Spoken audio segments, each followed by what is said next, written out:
বিক্রমা সোহিনীর আসন্ন কাজ শেষ হলো, নাম অমর সঙ্গী।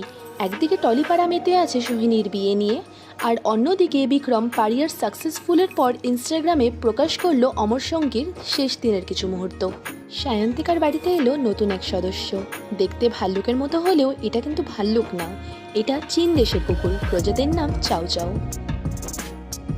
অভিনেতা উত্তম কুমারের মৃত্যুর ৪৪ বছর পর ২০২৪-এর অন্যতম হিট বাংলা ছবির প্রকাশে এলেন সৃজিত মুখোপাধ্যায়ের সিনেমা নাম অতি উত্তম। মৃণাল সেনকে নিয়ে তৈরি হওয়া অঞ্জন দত্তের ছবি দেখার জন্য দর্শকরা ভীষণ এক্সাইটেড। প্রকাশে এলো ছবির পোস্টার সহ রিলিজের দিনও। আবারও নন্দিতা রায় এবং শিবপ্রসাদ মুখোপাধ্যায়ের তরফ থেকে সিনেমা প্রেমীদের জন্য গ্রীষ্মের উপহার। রাখি গুলজার অভিনীত আমার বস আসছে ২১শে জুন আপনাদের নিকটবর্তী প্রেক্ষাগৃহে। বিনোদনের সেরা খবর পেতে প্রতিদিন চোখ রাখুন সিটি টকিজে।